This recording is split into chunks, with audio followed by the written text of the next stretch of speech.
Dito na ako.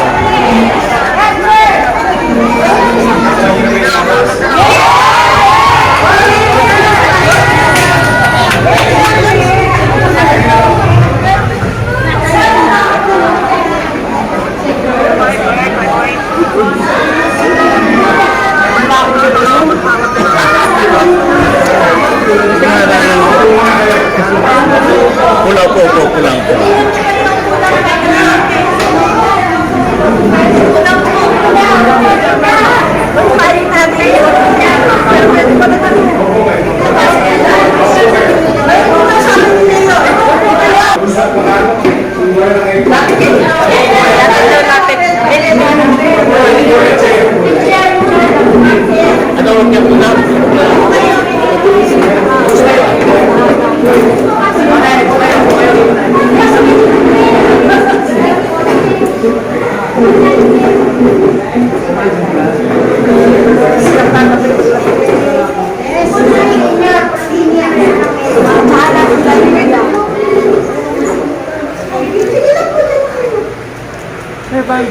Kaya ako nagpunta dito.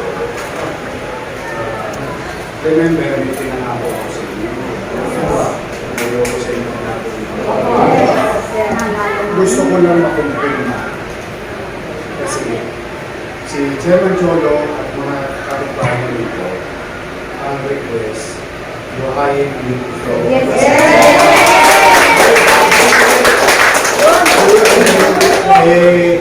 Ginawa nyo daw wellness center ito.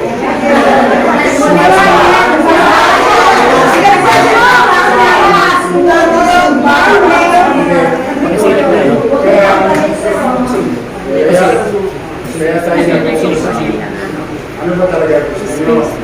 Health center o Zumba center? Health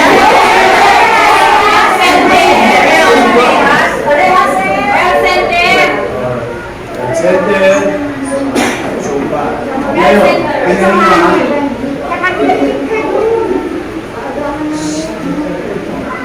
kung mag-health center tayo rito, sana mo kayo magsusumba, wala nang space. Kung magsusumba naman kayo rito, kung maglalagay naman ng health center dito, paano naman magsusumba? Kung magsusumba naman, paano mag-health center? So, ano mas mahalaga sa inyo? Kasi, tama na yun.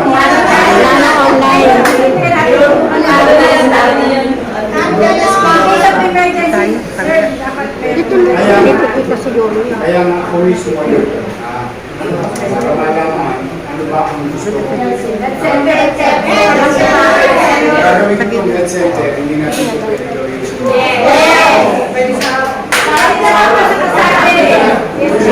Wala lang si Cholo, siya ang Zumba leader niya.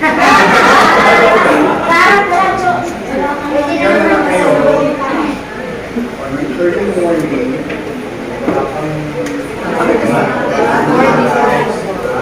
you can do the Zumba. Kasi ako, tingin ko naman, bukod sa kay paborito ko, yung mga senior, pati kinabangan din ko nyo. Kumbaga everyone, ano na yung mga activities. Kasi pag ginawa ko itong health center, maglalagay ako ng mga damor.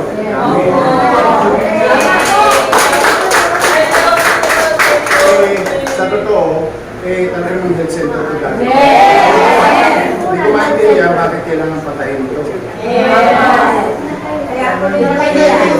Sa totoo, kaya mo na siya. Kasi unang-una, kulong. Yung buong yata. Isa lang ang lahat sa ninyo. Isang pumasok, tama ba? Kahit nung paikot-ikot ka rito, isa lang ang papasok.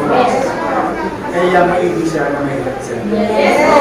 Para yung mga simpleng bagay, maintenance, naman, vitamins, simple check-up. Pasok po. Dito na lang. Ayun. So, maliwanag, ha? Hindi ako nagkakamali. Kasi kayo mismo. Ito ang director natin ng Manila Health Department. Huwag kayo mag-alala, ha? Huwag kayo mag-alala, hindi yung mahilig sa online. Hindi kayo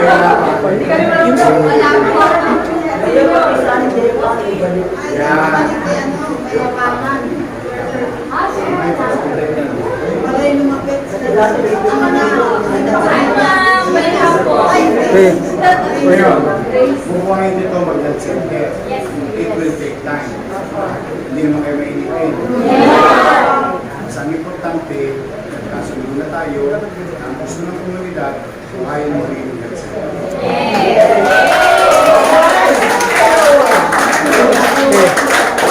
Ano ang gagawin ko?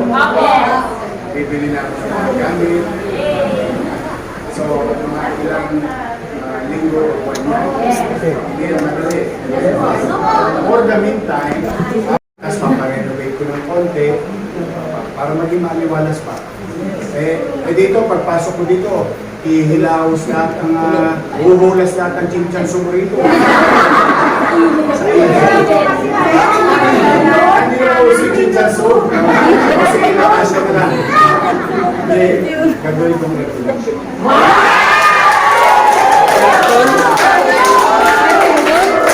Hahanap ako na yung gagawin ko yung nakatayo. Wag di nakatayo para malaki. Sige, basta bubuhayin ko ulit. Ito ang engineer address natin. Kasi verification natin. Tapos, Delphin, maganda yung mga halaman dito. Bubuhayin ko ulit para maging maaliwalas. Napupisan ka na. Imagine mo, nakahid na din, napupisan ka. Kapatong-patong. Hindi, pero ayos. Huwag lang tayo mainit. Kasi una, wala tayong pera. Pero hindi ako sumusunod. Hanap ako ng paraan para yung mga basic facility na kapakipakinabang sa ulaw, kapakinabangan na. In fact, nanggaling ako sa hospital niya, nag-random inspection ako. Natutuwa ko. Hindi alam ni Dr. Padilla at saka yung director ng hospital. Ilubulungan ko yung may gamot na pa. Opo, may gamot na. May supply na. Tapos yung matanda, nasa lubong ko, random ha. Hindi hawak-hawak ng gamot. So, ibig sabihin, umi-epekto na yung mga ginawa ko 2 weeks ago. Sabihin niyan, pag ito naging health center, hindi laway ang makukuha nyo. May gamot. Pilitin ko, meron kayo gagamit sa Pilipinas. Gagawa ko ng paraan. Para hindi lang siya hindi gagamit sa Pilipinas. Ha? Tanong ko, lahat ba kayo rito nakatanggap ng issue?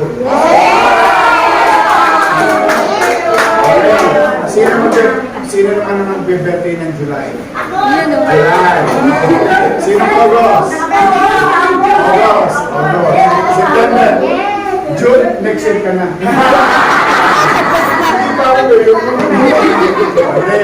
Kailan ako, babalik ko sa inyo yung day. Babalik ko na sa abangan nyo yung regalo ko sa Pasko. Talaga, spoiled kayo sa akin. Kaya, babalik ka na. Kailan ba birthday mo? Ay, next year ka na. Basta sisimula ng July, kasi nais na yung proseso. Hindi na sir cupcake ha? Nakahanap na ako na. Nakahanap na ako ng pera. Mabalik ko na. Dandahan. Talagang baon na baon tayo, pero mag-alala. Manatag kayo. Galing ako sa wala. Yes po. Wala. Yes po. Good question.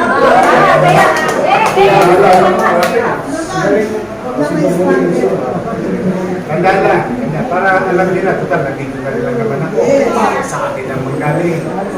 So, matapos ko balik yung cake, susunod na yung pamasko. Ngayon, yung inutang sa inyo nung nakaraan, na nilambutsing tayo,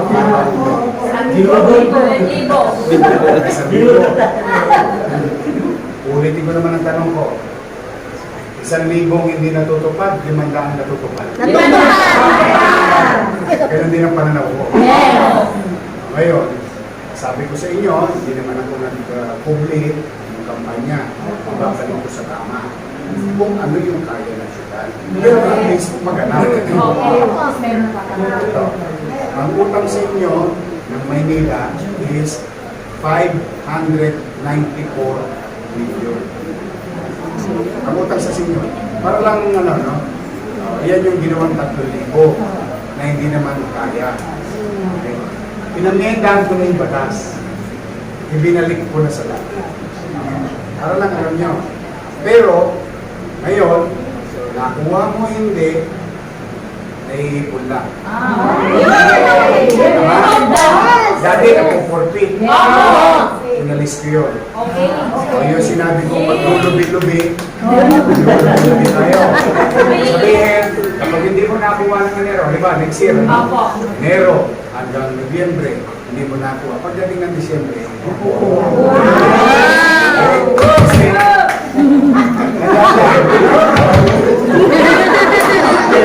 importante kasi, kaya ko ito sinasabi, para matulungan ninyo ko sa kapwa senior citizen natin. Kailangan. Visual sila. Okay. So, botante, hindi.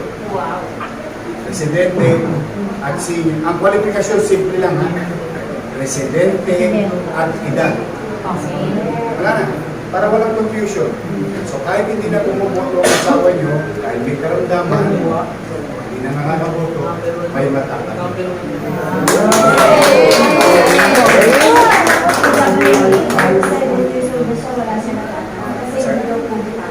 Hindi, saglit lang po. Tumatawag sa senior. Ngayon, ito ngayon nasa 7.5. Tumakbo na yung araw. Hulyo. Yung panahon ko ha, ang tayo magpukwenta. Hulyo, Agosto, Setyembre. So 3 buwan, di ba quarter na tayo? Yung Hulyo, Agosto, Setyembre, bibigay ko ng first week ng October. Okay, una ha, magkano yun? 1.5. Cross finger. Mga cross finger.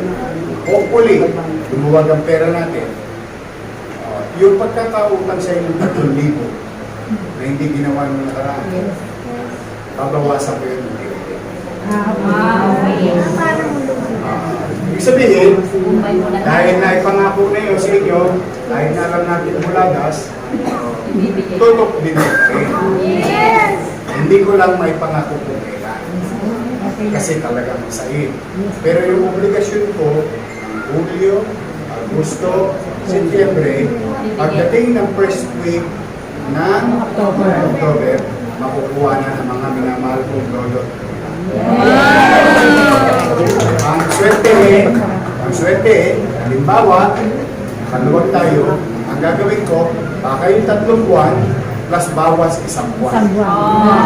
Kaya susundan nyo? Kasi namin yung philosophy ko. Yes. Pag hindi naman, di ba, hindi naman. Okay, maglala, hindi ko, bata pa naman ako, hindi pa ako makakalimutan. Yung obligasyon na nanduma, tutok din ko pa rin yung pwedeng next quarter, o pwedeng first quarter. Basta makarecover lang tayo sa cash. Utang ko na yun. Kahit hindi ko utang, uutangin ko na yun. Pero ngayon, itinama ko na yung batas. Maganda, botante hindi, nakuha hindi, lahat ang sinabi ko sa okay? So, maliwanag. Tutulungan niyo ako. Tutulungan niyo ako. Ang ganda naman yung ako. So, allowance na tayo. May cake na tayo. At saka yung gatas. Pamasko, meron pa rin tayo. Plus yung pamasko ko sa pangalaga. Kasi special yung senior. Ayun, may utang sa PWD, may utang sa solo parent. Yung utang sa PLL, na-update ko na. Yung utang sa UDM, hindi pa. So lahat ng yan, unti-unti. Inuuna ko lang yung mga nanay at tatay na senior citizen. Inuuna ko lang talaga kayo. Kasi baka mamaya hindi nyo naabutan.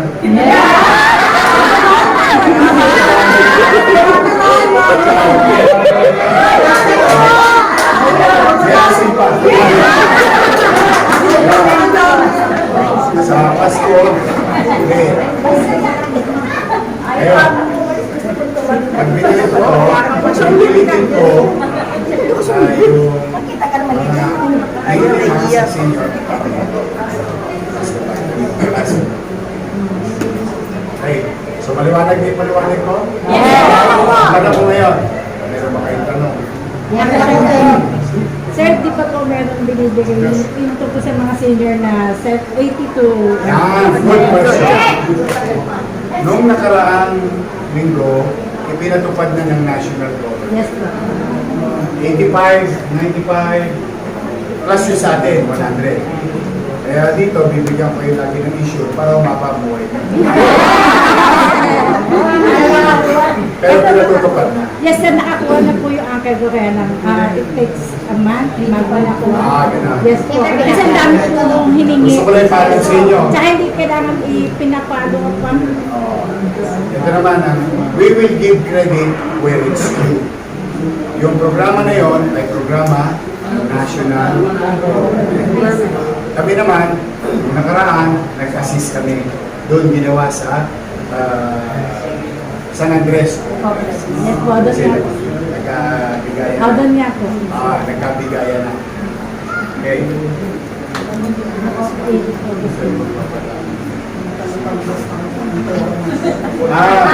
Yung mga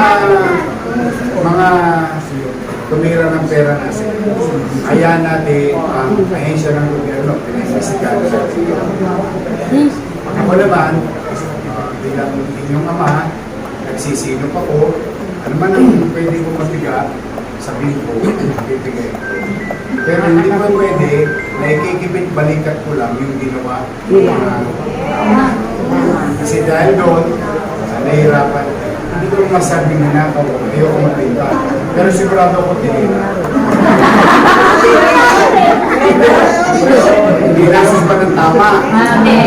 Kasi, for example, tingnan ninyo ang hindi ko maintindihan, bakit nila binago yung policy ko sa senior. Sabi ko, pag hindi mo nakuha ngayon, umaraw ba sa akin, pag hindi mo nakuha ngayon, next quarter, Doble na. sa kanila po. Tapos pagdating sa senior, Wala na. Opo.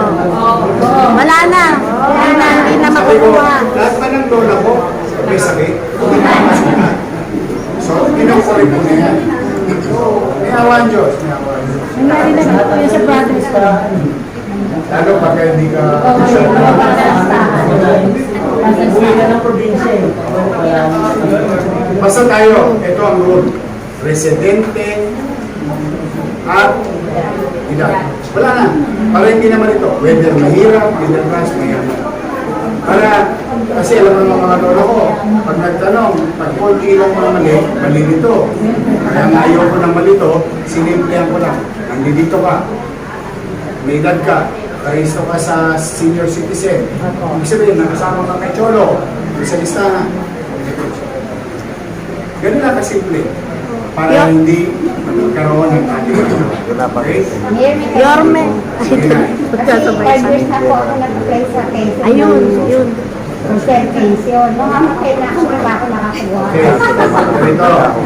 Yung social pension, Pakinggan niyo muna. yung social pension, ang nagdidesisyon ay DSWD.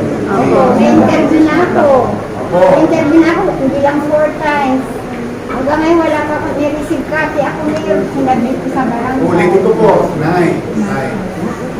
lolo't lola ko, ang social pension, katulad ng tanong ni nanay sa 85, 90, 95, ay programa ng DSWD.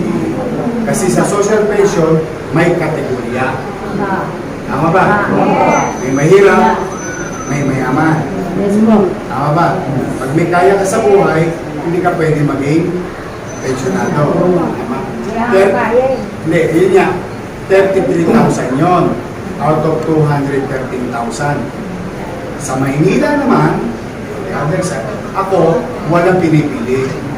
Hindi ko, hirap, kaso niya. Kaya yun kaya ko. Tapos, hindi ka kailangan interviewin. Kasi, kailangan lang, dito ka at senior citizen. Kasi totoo yung sinasabi mo. Yan ang mahirap na katanungan ng senior. Paano kung magpa-qualify? I-qualify naman ako. Yes. Nalilito ngayon yung mga matanda. Kaya ako, yung sa atin, nasa order natin, yung tayo ang may disposisyon, niliberalize po ang policy. Kahit yung first term ko pa lang naman, sino,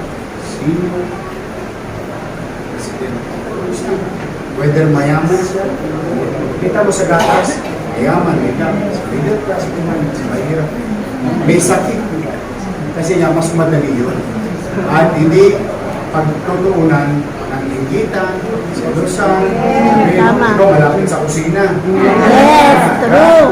So, kaya para hindi mag-away-away mga lolo-lola ko sa Maynila, sa pananaw ko, pantay pa. Okay? O, meron pa kayong tanong, mainit na. Pwede na maging balot ito.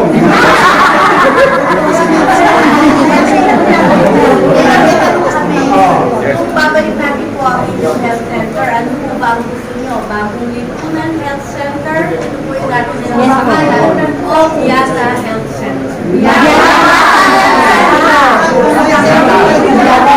Health Center. Ano mas magaling ba?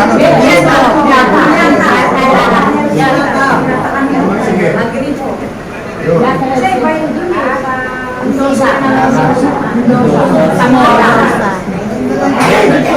meron pa rin tanong.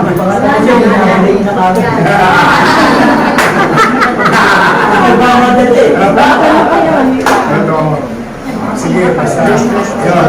Ang susunod kong punta rito, cutting ribbon. So, gusto mo yung playlist?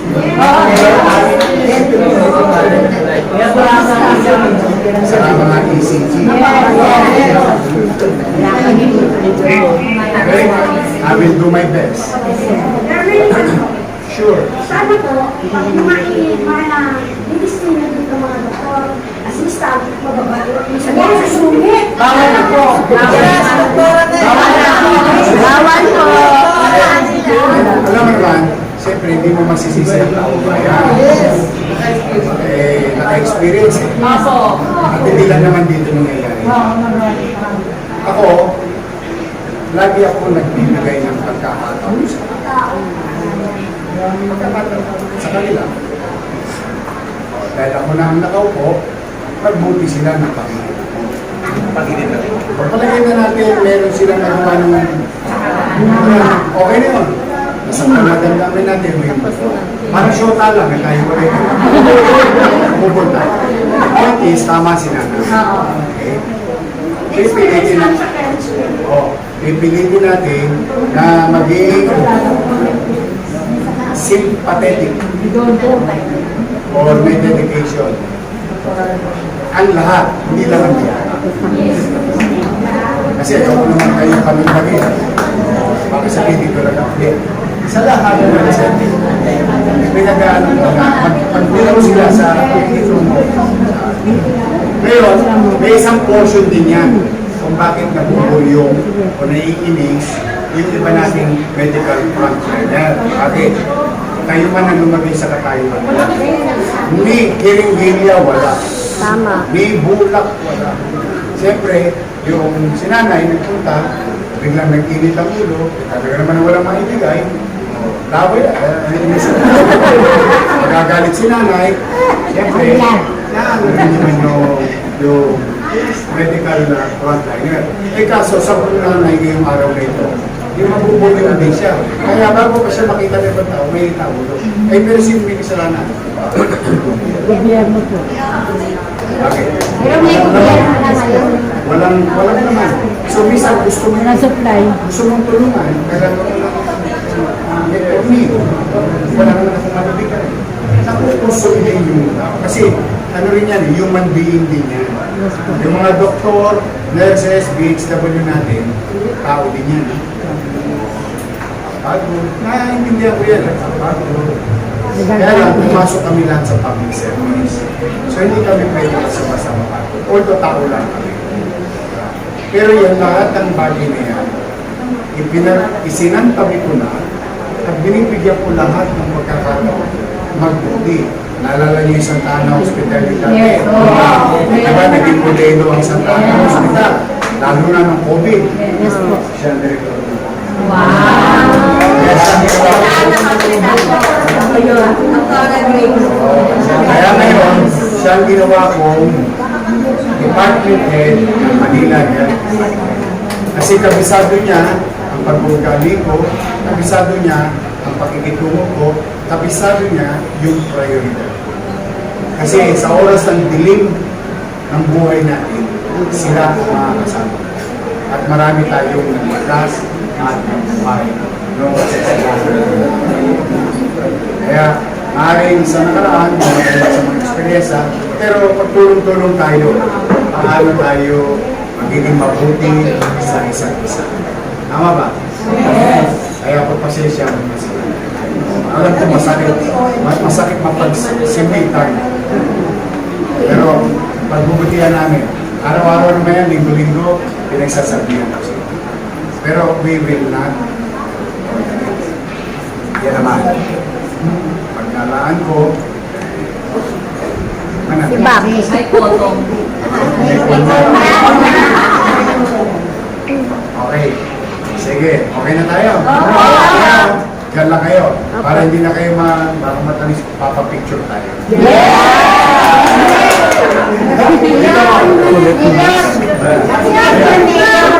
Dito lang.